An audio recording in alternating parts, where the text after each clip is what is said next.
Hey kiddos, it's Mr. Michael here with another Bible class video for you guys. We're in our books, Measuring by God's Rule, and we are on lesson number 8, Good King Hezekiah. This is an exciting lesson, and Hezekiah is just a really interesting story to me and one of my favorites. There's so many neat things about him that we just can't even cover all of it in one lesson. But I want to start by reviewing where we are with the good kings of Judah. Remember, there were 19 kings and 1 queen of Judah. So 20 people who ruled in Judah, and only 8 of them were good. There were 8 good kings. And we've talked about 3 so far. Remember, the first one we talked about was Asa, then Jehoshaphat, then Joash. And remember, Joash was the one who became king when he was only 7 years old. We're going to talk about 3 more very quickly tonight. Those 3 are Amaziah, Uzziah, who's sometimes called Azariah, depending on which Bible you're reading from, and then Jotham. I want to read 3 verses for you, and I want you guys to notice as I'm reading these verses how similar they are, as it tells us about Amaziah, Uzziah, and Jotham. The first verse is in 2 Kings chapter 14, verses 3 and 4. Amaziah did what was pleasing in the Lord's sight, but not like his ancestor David. Instead, he followed the example of his father Joash. Amaziah did not destroy the pagan shrines, and the people still offered sacrifices and burnt incense there. That was the way they worshipped idols. That was always a problem during this time. So that was King Amaziah. So he was a good king, yes, but he was not perfect. He did not get rid of all the idol worship. The next passage I want to read is 2 Kings chapter 15, verses 3 and 4. This is talking about King Uzziah, who is sometimes called Azariah. He did what was pleasing in the Lord's sight. Good. Just as his father Amaziah had done. But he did not destroy the pagan shrines, and the people still offered sacrifices and burned incense there. So, Uzziah was a good king. He did many good things, but he was not perfect. He did not get rid of all the idol worship. The next verse I want to read to you is also in 2 Kings chapter 15. It's verses 34 and 35. It tells us about Jotham. Jotham did what was pleasing in the Lord's sight. All right. He did everything his father Uzziah had done. But he did not destroy the pagan shrines, and the people still offered sacrifices and burned incense there. So we see 3 more kings.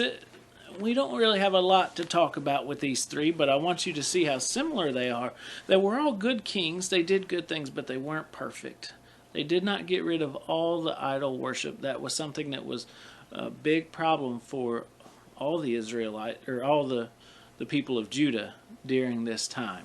Well, it was also a problem for the Israelites too. You guys have learned about 6 of the good kings so far. Asa, Jehoshaphat, Joash, Amaziah, Uzziah, who's sometimes called Azariah, and Jotham. That's 6 of the 8, and we're about to talk about the last 2. The one we're talking about today is Hezekiah. Hezekiah was a good king, a very good king. We read about him in 2 Kings chapter 18. And it tells us that it compares him to David. Look here in 2 Kings 18 verse 3. It says, he did what was pleasing in the Lord's sight, just as his ancestor David had done. Oh, what a great thing to say about a king. He is compared with the measure of a good king, who is David. And so that is a good thing. He did lots of great things. He got rid of idol worship. He repaired things in the temple. He did a lot of wonderful things. But what I really want to talk about today is when the wicked king of Assyria named Sennacherib, when he came to attack Judah. He came with his army, and there were so many of them. And they came to attack Judah. And they had attacked several smaller towns around that area, and they had won. And so there were some people in Judah who were afraid. But Hezekiah asked Isaiah the prophet. Remember, there's a book in the Old Testament called Isaiah that was written by this same Isaiah the prophet, and we're going to learn more about him in a couple weeks. King Hezekiah asked the prophet Isaiah for help and asked him to seek the Lord's will, to see what God wanted them to do. And Isaiah came back to him with a message that he didn't need to worry about the mean things that Sennacherib was saying, but that God would fight for Hezekiah and the people of Judah.